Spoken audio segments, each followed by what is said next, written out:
Bismillah ar-Rahman ar-Rahim. Today we are going to have our talk about surgery of the thyroid gland for GP. It's some sort of thyroid introduction. I'm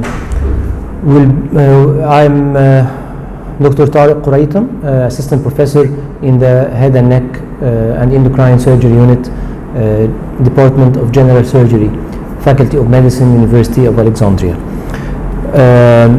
First of all, we want to address what are the sections we are going to tackle during this lecture. These are applied anatomy, applied physiology, investigations needed for a case of goiter, and surgical treatment of thyroid diseases, which will include indications, types, complications, and lastly post-operative management. These items on the screen now represent our whole talk. We are going to start with section 1, which is applied anatomy. These are the points we are going to tackle in this section, including embryology, anatomical side of the thyroid gland, blood supply, nerve supply, muscles, and others. To start with, we are going to start with embryology.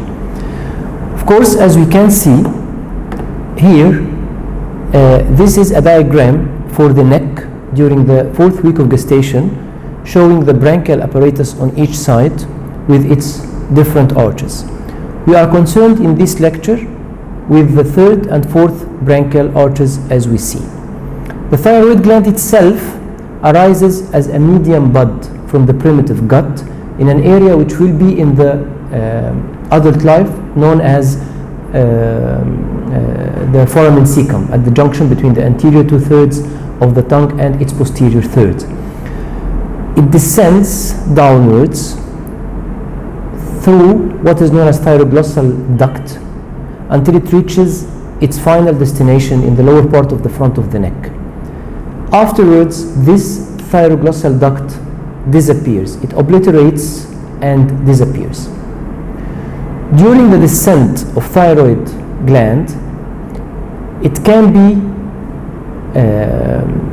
joined by another type of cells known as parafollicular or C cells. To know what are these, we have to have a step backwards. As we can see, in the 4th branchial arch, there is an area known as ultimobranchial body. What is ultimobranchial body? Ultimobranchial body is a condensation of neural crest cells that have migrated from the neural crest to reside in this part of the branchial arch, aggregated together forming what's known as the ultimobranchial body. Just like other cells from the neural crest that migrate into different parts of the body, like those in the adrenal medulla, sympathetic chain, and the junction between the dermis and the epidermis, in the iris of the body, etc. So these cells, when migrate from the neural crest in the early embryological life, they reside in the 4th branchial arch, forming what is known as the ultimobranchial body, of course, on both sides. While the thyroid gland descends from above downwards, both ultimobranchial body join the thyroid gland while its migration. This ultimobranchial body, when joins the thyroid gland, we can imagine as if they explode. So the cells are scattered in between the thyroid follicles. So we have the histology, as we are going to see a bit later. The thyroid gland formed of thyroid follicles. Each follicle is formed of the thyroid cells, which are under the effect of TSH, concentrating iodine from the blood and secreting thyroid hormones. But in between these follicles are found many structures, from which are the neural crest cells, which are so-called the parafollicular cells, or sometimes they are known as the C cells because they secrete a material known as calcitonin. So this ultimobranchial body, carrying the cells from the neural crest, have different origin. They are not under the effect of TSH. They do not share in the concentration of iodine or secretion of thyroid hormones. And likewise, when they result into a tumor known as the medullary thyroid cancer, This cancer is not TSH dependent, cannot be diagnosed or treated by radioactive iodine, and it's not needed in such a case to suppress TSH, as the case in well-differentiated thyroid carcinomata, namely papillary and follicular. This is a very important point. The other important point as regards the altimobranchial body is that if the gene resulting into the medullary thyroid carcinoma affects these cells as well as other cells, we can have a syndrome of multiple endocrine neoplasia. But if the gene affects only these cells of the altimobranchial body, then the medullary carcinoma becomes a sporadic tumor, a single tumor. But if the gene affects more than that, then the medullary thyroid carcinoma comes in association with other tumors, forming what's known as the multiple endocrine neoplasia, and the most famous combination with the medullary thyroid carcinoma is the pheochromocytoma arising from the adrenal medulla. To continue, after the thyroid gland resides into the lower part of the front of the neck, its final destination, then the thyroglossal duct disappears. This is the normal embryology. Also, we can see that next to the altimobranchial bodies, there is what is known as the superior parathyroid gland, and this migrates a very small distance to reside in the upper neck to form the superior parathyroid gland. But from the third arch, from a higher level, arises the inferior parathyroid gland together with the thymus. So both of them will travel a longer distance to reside in the lower neck, and that's why the inferior parathyroid gland, having to travel a longer distance, they are much more common to be an ectopic one, not like the superior parathyroids, which in most of the cases reside in their constant location. Also, the thymus migrates into the superior mediastinum. Sometimes the separation that should happen between the thymus and the inferior parathyroid gland in the lower part of the neck does not happen, and the thymus as if drags the parathyroid together into the superior mediastinum. This is another cause why the inferior parathyroid gland might be an ectopic one, and one of the commonest sites of being ectopic is to find them in the superior mediastinum together with the thymus, I mean. Okay, if this embryology of the thyroid gland migration doesn't go well, we have a number of anomalies. Non-migration might result into lingual thyroid. Of course, non-development of the thyroid gland results into agenesis of the thyroid gland, which is very rare. Non-migration results into the lingual thyroid. If it descends but part of the gland remains in the area of the foramen cecum, then we will have a thyroid gland there and a part of it in the lingual part. So patient presenting with lingual thyroid might or might not have a normal thyroid gland in its normal location. During descent, sometimes part of the thyroid tissue resides in the midline and does not complete its migration, resulting into midline ectopic thyroid tissue. In other cases, the thyroglossal duct does not obliterate completely and its central part remains intact, forming what is known as thyroglossal cyst. In most of the cases, when thyroglossal cyst is removed through cyst trunk operation and subjected to histopathology, it's only squamous epithelium. But sometimes we find thyroid tissue inside the thyroglossal cyst. This means that there are two anomalies that occurred in the same time. The thyroglossal duct remained intact at its central part, forming the thyroglossal cyst, and a part of the migrating thyroid resides in the same area, becomes entrapped in the thyroglossal cyst. And that's why thyroglossal cyst has been reported to be the seat for papillary and follicular thyroid carcinomata, but as we see, never the seat for medullary thyroid carcinoma. It has not been reported. And we can understand from this embryology why can't it be. Okay. So this diagram took many minutes from our lecture, but it is extremely crucial to understand the embryology and the anatomy of the thyroid gland, its constituents, the share of the neural crest in the process, and the migratory process of the parathyroid glands as well. To continue our lecture, the thyroid gland is a large, if not the largest, endocrine organ in the body, in the form of a butterfly residing in the lower part of the front of the neck, overriding the trachea.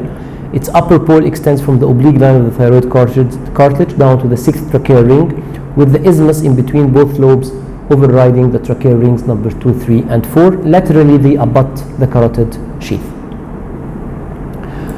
Next, we are going to tackle the blood supply, nerve supply, and muscles and important structures related to the gland. First, of course, the arterial supply is very simple. It's either the superior thyroid artery from the external carotid or the inferior thyroid artery from the thyrocervical part, first part subclavian, thyrocervical trunk from the first part subclavian, and some tracheal and esophageal vessels, and rarely the thyroid imma artery directly from the thyroid, from the aortic arch up to the thyroid isthmus. The venous drainage is quite different. The superior thyroid vein goes into the internal jugular vein. The middle thyroid vein, if present, goes into the internal jugular vein as well, and the inferior thyroid veins go downwards to the innominate vein, the left mainly, and sometimes they all share into a single thyroid imma vein as well, but in rare cases. This sketch is very important to demonstrate that the inferior thyroid artery supplies both parathyroid glands, inferior and superior, as well as the ipsilateral thyroid lobe through many branches. The very first and the very last of them supply the parathyroid glands, and the middle of them supply the thyroid lobe.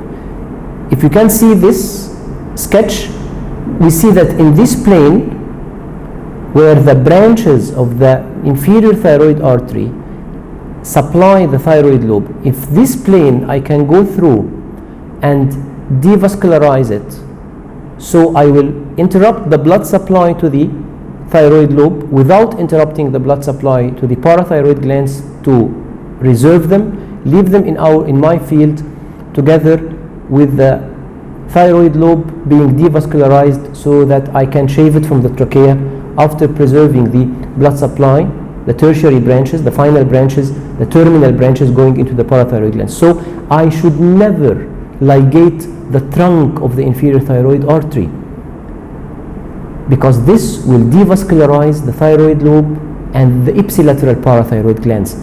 Again, most of the blood supply for both parathyroid glands arise from the inferior thyroid artery. In this plane as well, I will be able to identify the recurrent laryngeal nerve, preserving it, as we will see later.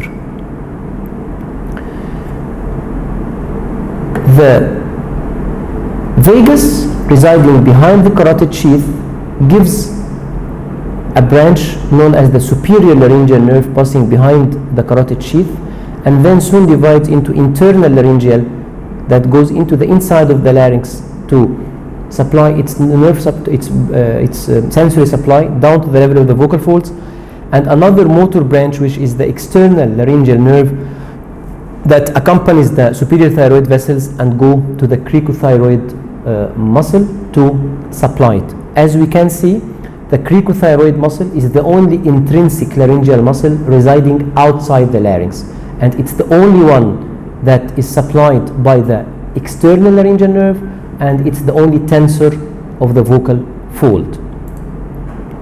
We can find the external branch of the superior laryngeal nerve in what is in a triangle known as Jolt's triangle. This figure is quoted from Stella Maran head and neck surgery.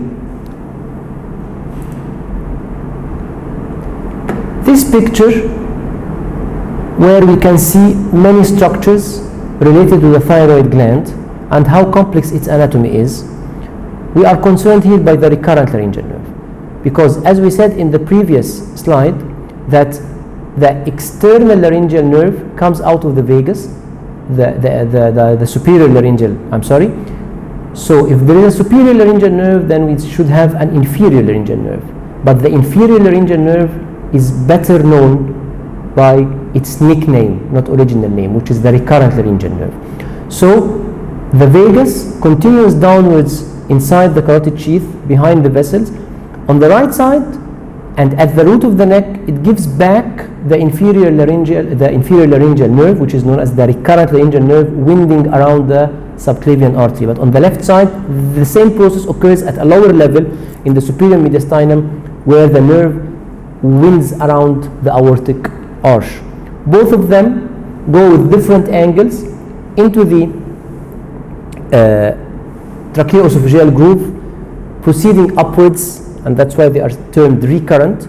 Then they enter the larynx under the cover of the cricothyroid and the inferior constrictors of the pharynx to enter the larynx and play both roles, sensory and motor. Sensory to the level of the vocal folds and downwards, and motor to the rest of the intrinsic laryngeal muscles that reside inside the larynx. That is, all the intrinsic laryngeal muscles except the cricothyroid. The recurrent laryngeal nerve can be present in a triangle known as Beer's triangle, and again this diagram is from Stella Moran textbook of head and neck surgery. Okay. The recurrent laryngeal nerve in most of the cases passes behind the inferior thyroid artery and its branches, then behind the Beer's ligament to enter the larynx, as we said. But sometimes a mid-lobe nodule known as Zucker-Candle nodule is enlarged, and it pushes the nerve downwards, or it takes it under its cover like this, and so making the recurrent laryngeal nerve more obscured, and so more difficult to be dissected. Sometimes the recurrent laryngeal nerve passes in between the branches of the inferior thyroid artery, and this makes it highly vulnerable to be injured while devascularizing the thyroid lobe, as we have said a bit ago. The last anomaly, and the rarest, occurring in less than 2% of the population, mainly on the right side, that the recurrent laryngeal nerve is a non-recurrent recurrent laryngeal nerve arising from the vagus directly into the inside of the larynx, making it still more vulnerable for injury. The muscles related to the thyroid gland, as we said, they are either intrinsic muscles, and these are defined as muscles that are responsible for mobility of the vocal folds. They are either adductors or abductors. There is also the tensor, which increases the tension of the vocal fold, like the string of a violin, for example, or a cello, and this is the cricothyroid muscle. They are supplied by the recurrent laryngeal nerve, except the cricothyroid, which is the tensor, it is supplied by the external branch of the superior laryngeal nerve. The extrinsic laryngeal muscles, or strap muscles, these are defined as the muscles that are responsible for the mobility of the larynx as a whole. They are in two straps. Two of them, they are 4 in number, in 2 strata. The superficial ones are the omohyoid and sternohyoid. Deep to them are 2 smaller muscles, which are the sternothyroid and thyrohyoid. And as we can see, muscles of the neck, mostly structures of the neck, are named from down upwards. Omohyoid, sternohyoid, sternothyroid, and thyrohyoid, and we have said cricothyroid. These muscles are supplied by the ansa cervicalis, and their action, as we have said, mobility of the vocal mobility of the larynx as a whole. Then these are now leaving us with the lymphatic drainage of the thyroid gland, presuming that you have already an idea about classifying the neck nodes into 6 areas, in addition to the area 7 in the superior mediastinum of the upper chest. Then we can say that the output of the thyroid gland, and mainly thyroid tumors, go first to the sentinel lymph nodes, which are areas 6 and 7. then they go to area 3, then 4, then 5, then 2, then 1. And that's why we are allowed in modified radical neck dissection for thyroid tumors not to dissect level 1 except in certain conditions. This is a diagram to show you where are the lymph nodes of the neck crudely, but of course you have to know during reading a CT, for example, where are the levels exactly. So these are level 1, these are 2, 3 and 4, these are level 5, level 6 and lastly level 7 lymph nodes. The fascia of the thyroid gland, the fascia of the neck are 3 in number in distinction to other parts of the body. We have the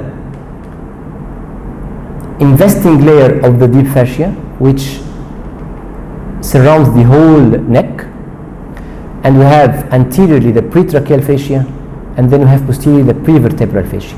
The prevertebral fascia is our floor.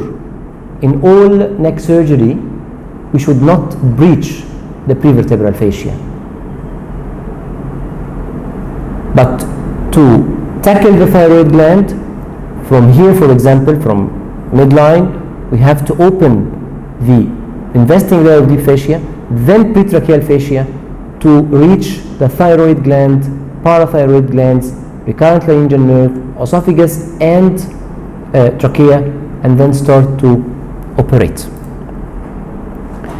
The very posteromedial condensation of the pretracheal fascia is known as Berry's ligament, which is a very narrow ligament, highly related to the recurrent laryngeal nerve, and it should be attended during total thyroidectomy very well, because it always carries minor artery and vein that should be ligated with care so that it does not bleed, they do not bleed, as well as not to injure the recurrent laryngeal nerve at its genu.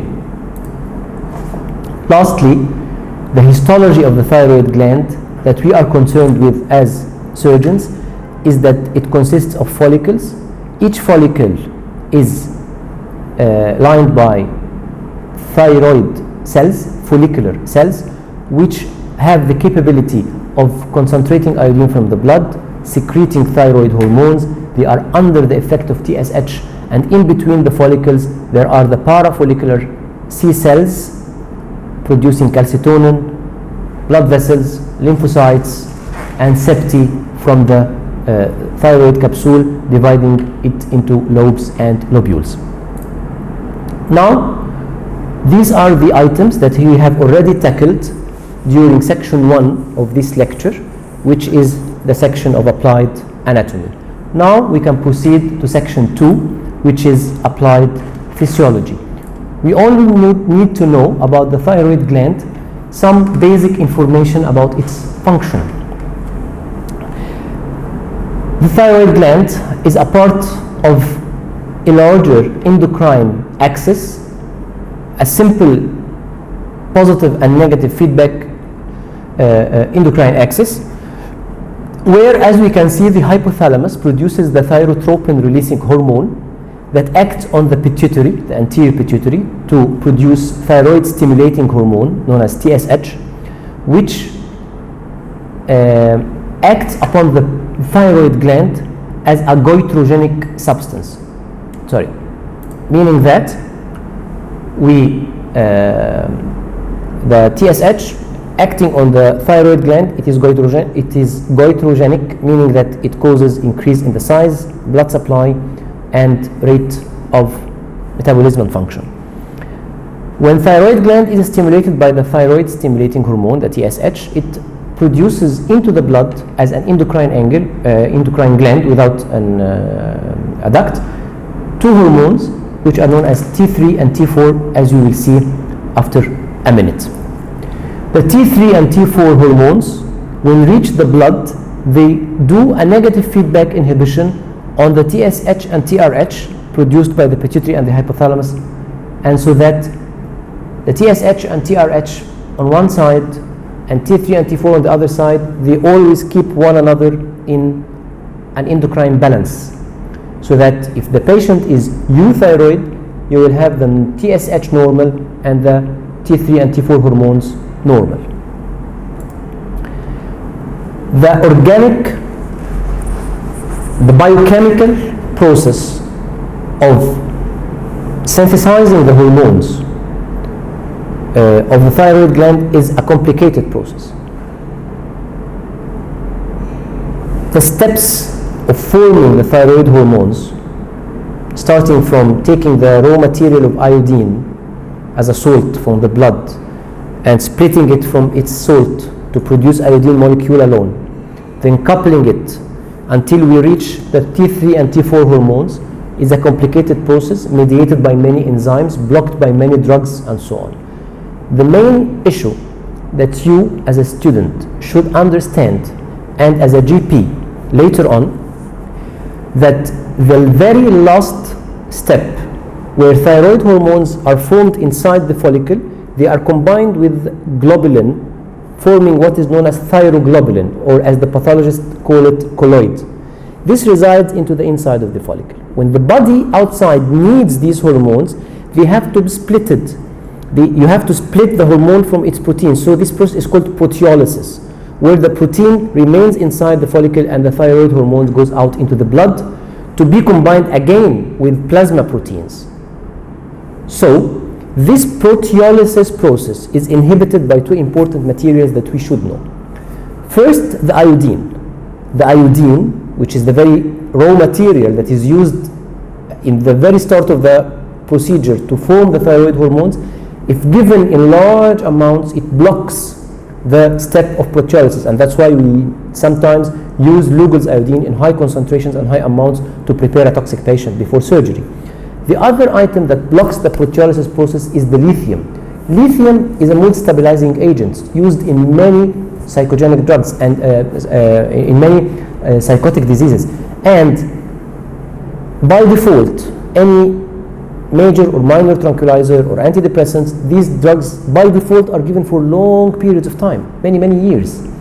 So this lithium given in for large periods will block one day the proteolysis process, resulting into decrease in the thyroid output, increasing the TSH, causing a goiter.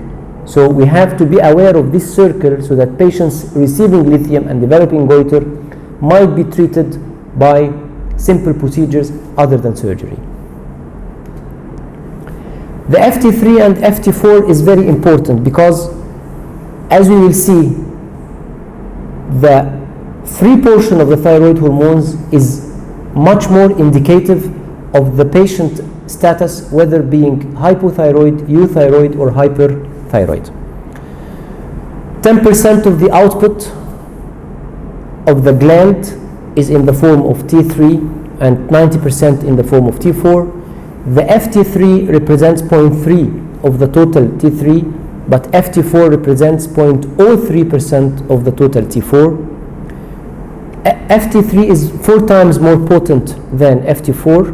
FT3 starts its action after a few hours and lasts for mostly 2 days, but FT4 starts its action after a few days and lasts for about a month.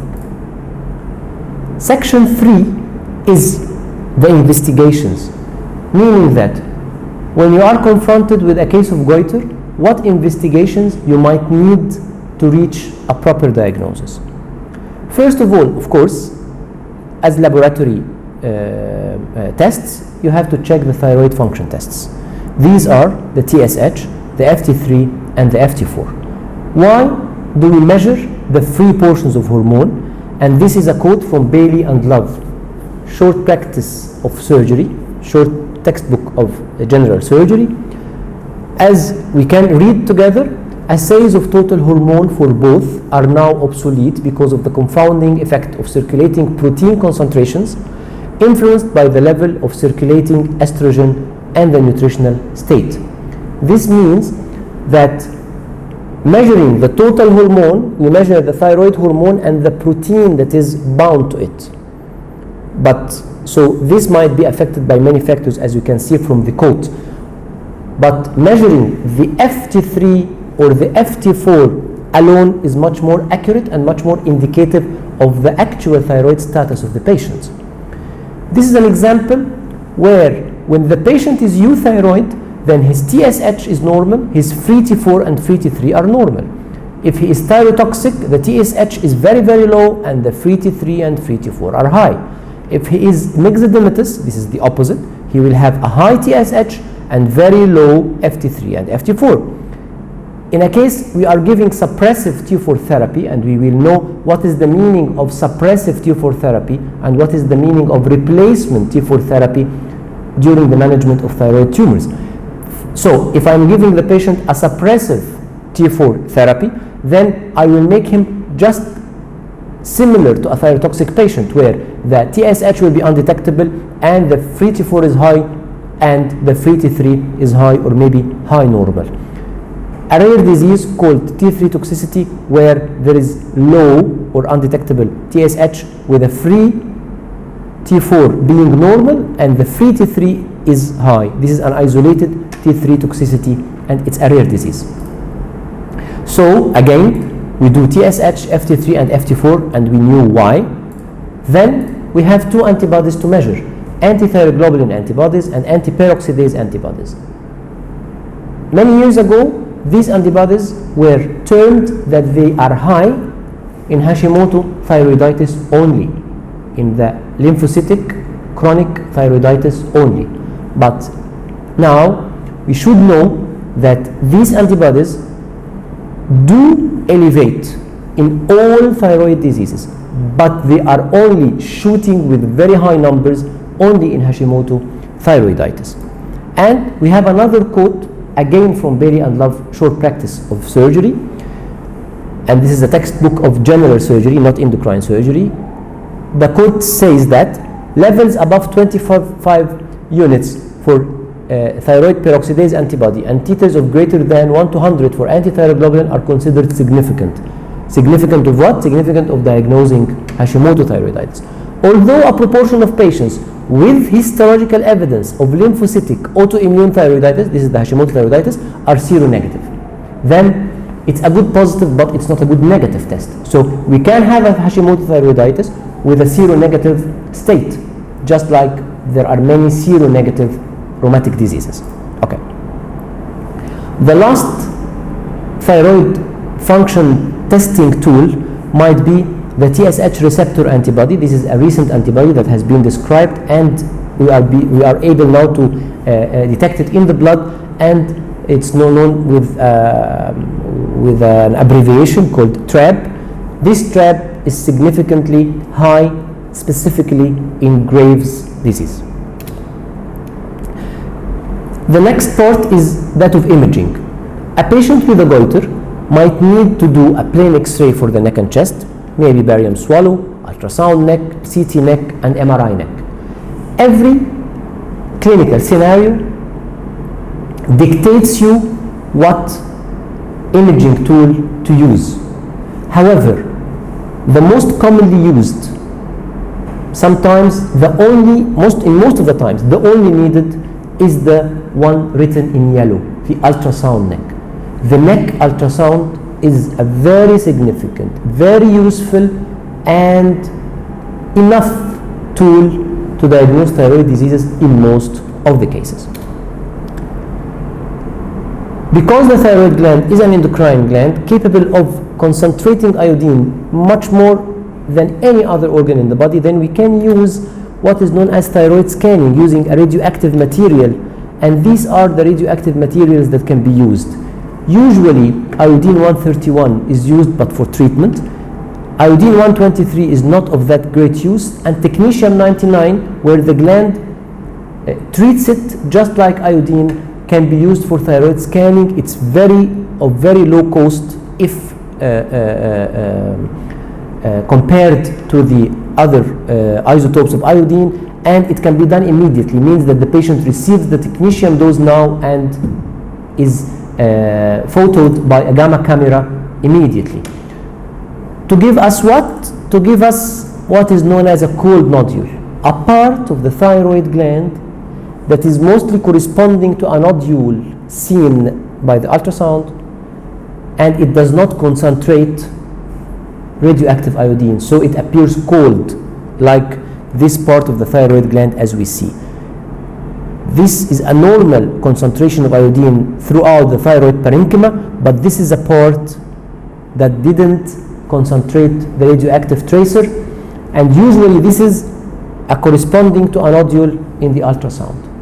One day this picture of a cold nodule meant 100% malignancy. Now it means less than 10% possibility of being malignant, and that's why thyroid scanning in the preoperative preparation of the patient has a very, very limited role. However, it has a great role in the post-operative management of a patient with thyroid cancer after surgical treatment, as we will see in the management of thyroid tumors. The next investigative tool is doing a biopsy, where the American Thyroid Association guidelines, the last version issued in 2015, states that the fine needle, especially when ultrasound guided, is the best and most informative investigative tool for a thyroid nodule. Lastly, we sometimes need to do laryngoscopy to be sure that both vocal folds are mobile normally, which indicates that the recurrent laryngeal nerves residing just close to the thyroid gland are functioning normally. After all these investigations, we have to stress upon the routine investigations for a goiter case. Whenever you see a goiter patient, you should ask for the following: TSH, FT3 and FT4. If you suspect Hashimoto or you want to exclude it, you have to ask for thyroid autoantibodies. For Graves' disease, you ask for TRAB antibodies. Ultrasound plus or minus fine needle, meaning what? Meaning that the best person to decide whether this nodule needs a fine needle aspiration cytology fluid or what or not, this is the sonographer.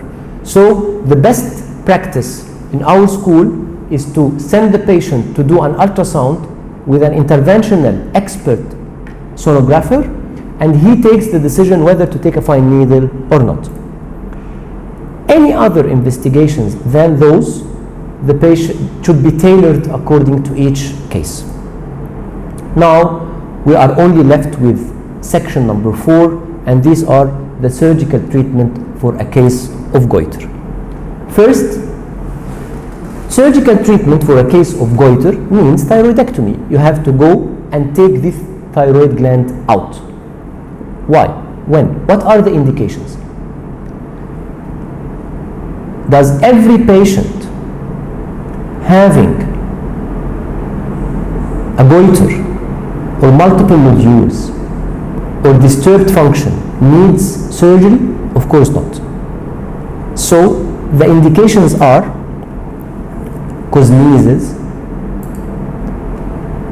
if the patient suffers from compression, either dyspnea or dysphagia, if the patient is complicated with hemorrhage or retrosternal extension, or if there is cancer or its suspicion.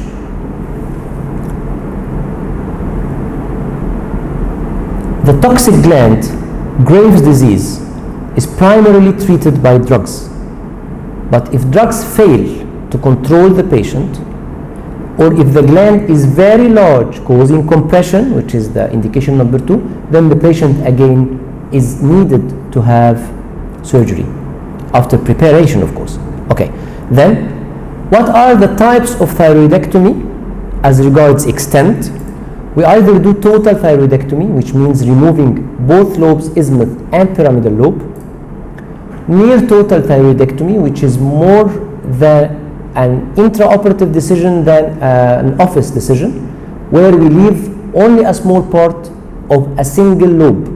We remove one lobe completely, the pyramidal lobe, the isthmus, and the other lobe we remove most of it, leaving only a small part very related to the recurrent laryngeal nerve due to very difficult intraoperative clinical scenarios. But mostly we do not take the decision of a near total thyroidectomy at the office. If the gland has a completely one lobe having the disease and one lobe normal, together with normal TSH and low antibodies, indicating that the other normal, the morphologically normal lobe, will be able to fulfill its functions, then we are allowed in certain conditions to do hemithyroidectomy. Hemithyroidectomy removing what? Hemi is a half, but in such an operation we do not remove half of the gland. We remove more than half. We remove one lobe completely, the isthmus completely, and the pyramidal lobe completely, leaving only the other lobe. This is called hemithyroidectomy. In rare conditions where both lobes are completely normal, with normal TSH and low antibodies, with the isthmus suffering from a solitary nodule, then we can only remove the isthmus. Also, the isthmus can only be removed in cases where the both lobes can never be removed due to very advanced anaplastic carcinoma, so that we can release the pressure on the trachea and be able to tuck in a tracheostomy. Types of thyroidectomy as regards when to do the operation. In most of the cases, we do elective thyroidectomy. Elective thyroidectomy means that the patient comes to your office with a disease that is treated surgically. You diagnose the patient, you tell him that he needs thyroidectomy, and you fix a date that is suitable for the patient without any hurry. This is known as elective thyroidectomy.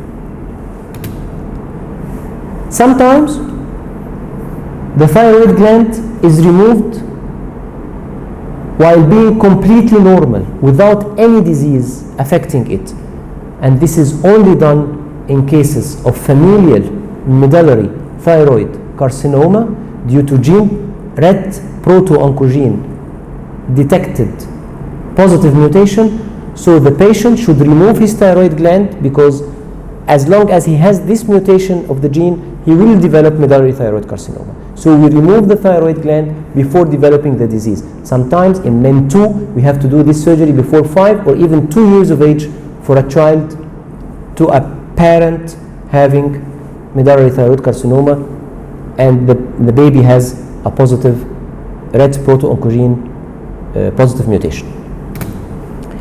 Incidental thyroidectomy means that we remove the thyroid lobe as a part of another operation. This occurs in cases of an ectopic parathyroid gland, or most commonly during the procedure for management or treatment of fourth branchial arch fistula. Lastly, and the most rare, is emergency thyroidectomy. A patient who has any blood supply, blood vessel or blood disease compromise, where he has some sort of bleeding tendency or something like that, then due to a blow, due to a very strong sneeze or a procedure like taking a fine needle, this might result into hemorrhage that results into a hematoma developing very rapidly in the neck of the patient. So as some sort of life-saving procedure, we have to go in and remove the thyroid gland in a scenario called emergency thyroidectomy, which is extremely rare, but it is reported. What are the complications for this thyroidectomy? There are some early complications.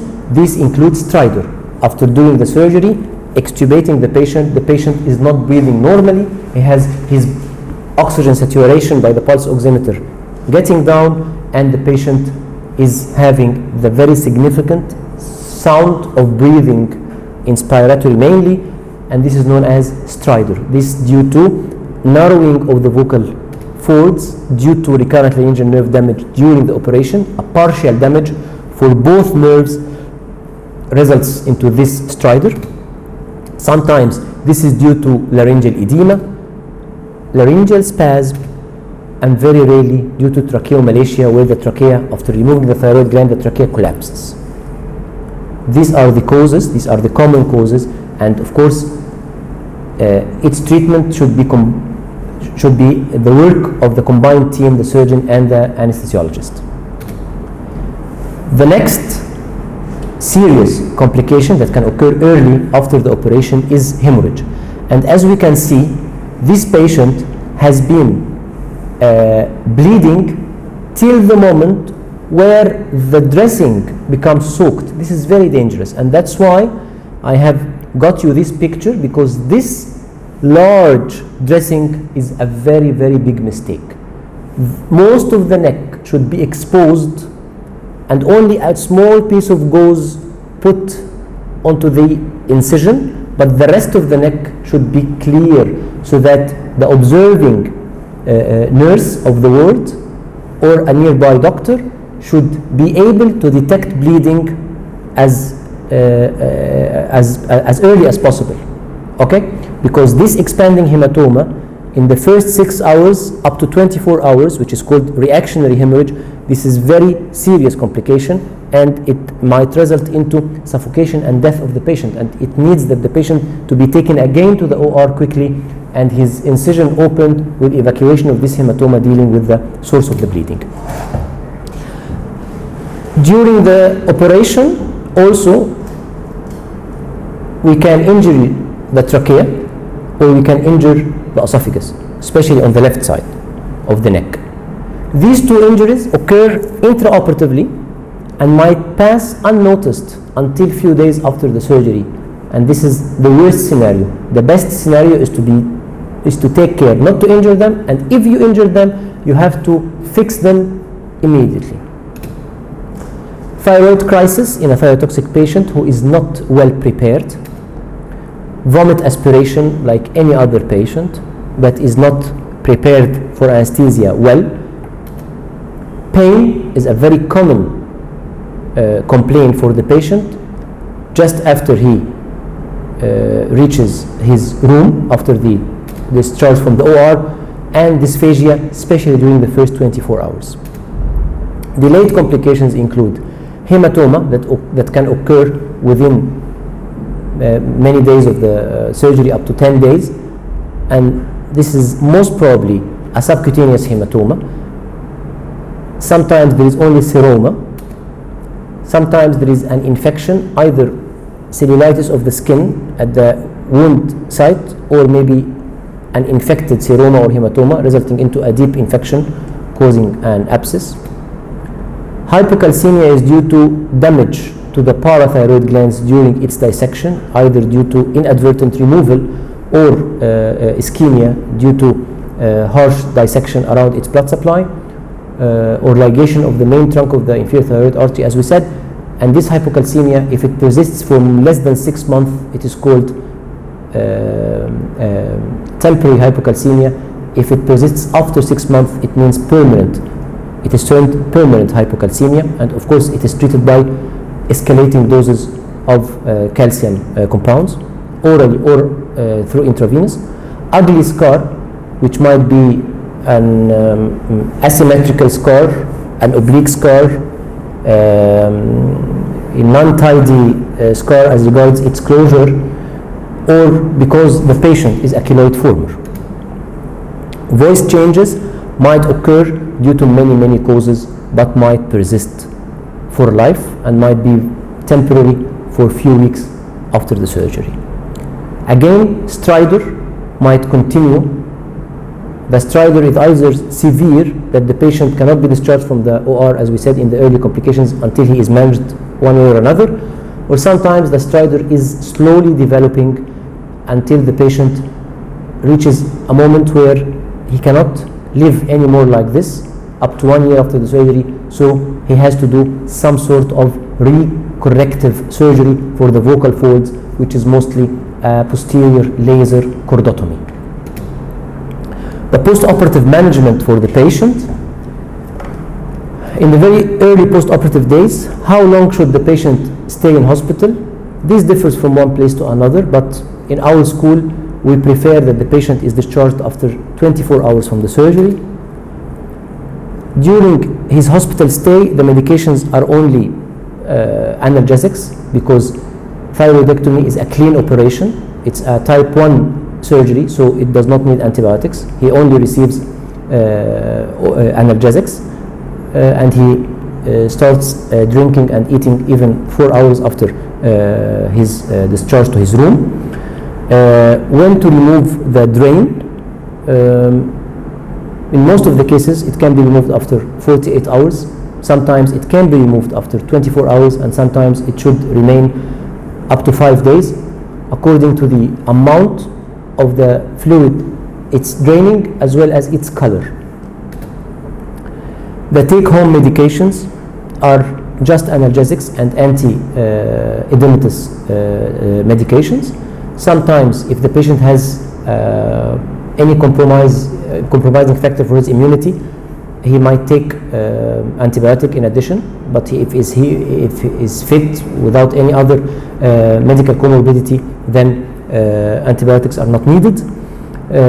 He might also have a compound of calcium as well as vitamin D prophylactically for 1 month, so that we can treat any temporary hypocalcemia that might occur, so that the patient doesn't get numbness or even tetany during the first month after his surgery. The post-operative instructions, just that he has to take care during the first night and to sleep in a 45 degrees elevated bed.